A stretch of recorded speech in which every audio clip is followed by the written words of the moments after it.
Students, Assalamu alaikum. Today our topic is Star Speaks to Men from 8th class English. It is a poem written by Abdul Azad. तो ये एक poem है. तो as a crown of creation, man's duty is to watch over the bounties of nature and share them equitably. It is a pity that his carelessness, insensitivity, and avarice are leading him into state of apathy. Destruction of humanity can be avoided by rekindling love, kindness, and the spirit of unity among men before it is too late. तो ये poem लिखी गई है. शायर ने लिखा है कि शायर इसके अंदर इंसान को इंसानियत का आईना दिखाना चाहता है, लेकिन उसके बदले में ये इंसान जो है रोशनी के बदले में अंधेरा फैलाना चाहता है. वो अंधेरा फैला रहा है. तो अल्लाह ने इंसान को प्यार और मोहब्बत सिखाने और फैलाने के लिए भेजा था. तो उसके बदले वो क्या कर रहा है, इसको ह्यूमनिटी को क्या कर रहा है कि ह्यूमनिटी को अवॉइड कर रहा है और यहाँ पे वो इसका रिलीजन्स का selling and buying of religions कर रहा है. तो वो यकसानियत नहीं कर रहा है, बल्कि वो खुद ही हर चीज़ का मालिक बन के बैठ गया है. तो आगे पोएम है. You fear the light of reason, but you choose to be fire. Oh man, you put humanity to disgrace. How careless of you, oh man.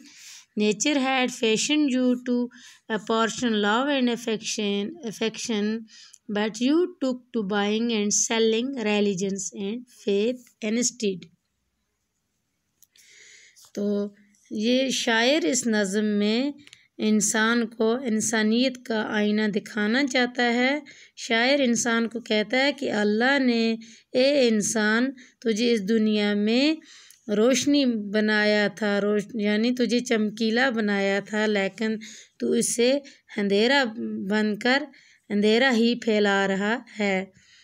अल्लाह ने इंसान को प्यार व मोहब्बत सिखाने और फैलाने के लिए भेजा था, लेकिन उसके बदले तूने ओ इंसान तूने क्या किया, तूने मज़हब और इंसानियत को तजारत बना दिया. Selling and buying of religions and faith instead, उसके बदले. तो nature had thrown open all its treasure to you. कुदरत ने इंसान तुझे इसलिए ये इंसानियत दी कि तू हर एक में यकसानियत रखे. You had to share them equitably but you sat serpent like on them. तो तू हर एक के साथ यकसानियत रखे और इंसान तो इस दौलत को सबसे जायज़ तौर पर बांटे, बराबरी में बांटे, लेकिन इंसान इस दौलत पर ख़जाने की तरह क्या हो गया, बैठ गया. Serpent like on them.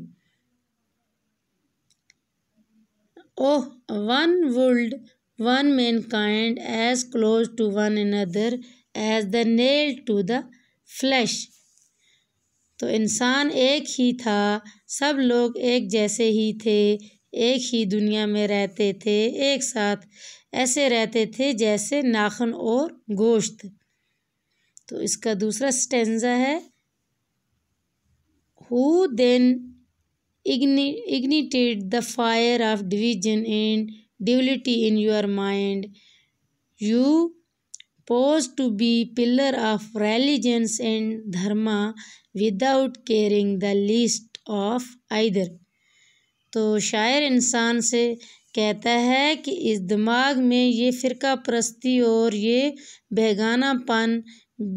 बेगानेपन का बीज किसने बोया तुम्हारे दिमाग में. इंसान को अपने मज़हब का सतून बनाया था, लेकिन उसकी गिरती कामों और वैश्याना कामों से इंसानियत को उसने शर्मिंदा कर दिया. तो आगे वाला तीसरा जो उसका स्टेंजा है, seeing your shameful deeds humanity has fallen into lament, should mankind ever own and profess a religion and faith। तो शायर इंसान से कहता है, क्या हमें ऐसे मज़हब की तरफदारी करनी चाहिए जो इंसानियत और भाईचारे को ख़राब करने की इजाज़त देता है, which perverts the essential unity of man into division and disorder, to mischief and disruption you have given the name of religions and patriotism।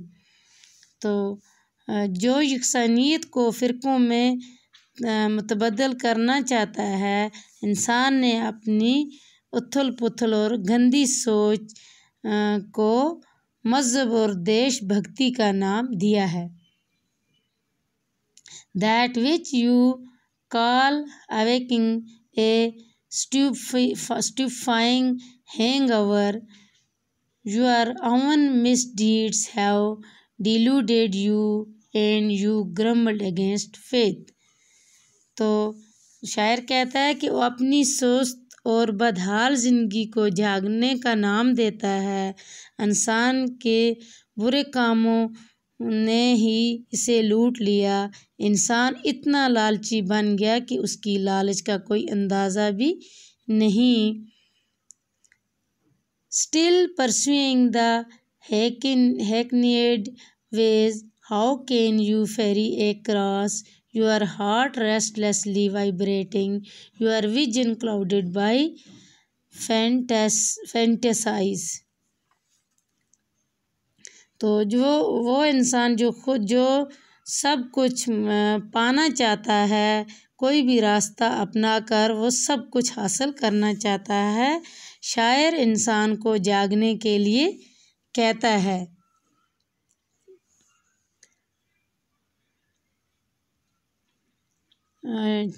All this is fanciful dream, now wake up oh man wake up। तो इंसान को शायर क्या करता है, जगाना चाहता है कि इंसान तू जाग, तू क्या कर रहा है, तू इंसानियत के साथ खेल रहा है, इसलिए तू इस नींद से जाग। Friends and mates who share your woe like parts of your own heart, how could you tear their hearts to pieces, you bloodthirsty man। तो कहता है शायर कि वह इंसान को ये कहना चाहता है, शायर कि अपने आप को पहचानो और अपनी दुनिया को पहचानो, फ़िरक़ों से बाहर आकर यकसानियत के साथ रहो। तुमने दरख्तों की जड़ों को काट लिया। How could you tear their hearts to piece your bloodthirsty man। In your own garden you cut the root while watering twigs and leaves। कहता है कि तुमने अपने बाग के दरख्तों की जड़ों को काट लिया और उनके पत्तों और शाखों को क्या कर रहे हो, आप पानी दे रहे हो। Your own home you ransack and ravage and tear apart। तो जो कि बिल्कुल बेकार है, तूने अपने हाथों से अपने घर को बर्बाद कर दिया, यानी अपनी जो तुम्हारी अपनी दुनिया थी तूने उसको बर्बाद कर दिया अपने हाथों से। वो मैन क्या आपने खुद ही अपनी दरख्तों की जड़ों को काट लिया और अपनी जो ज़िंदगी है, यानी इसका मतलब है कि आपने अपनी ज़िंदगी को खुद ही क्या कर दिया, बर्बाद कर दिया। तो यहाँ ये हमारी पोएम जो है ये ख़त्म हुई। ओके स्टूडेंट, अल्लाह हाफिज़।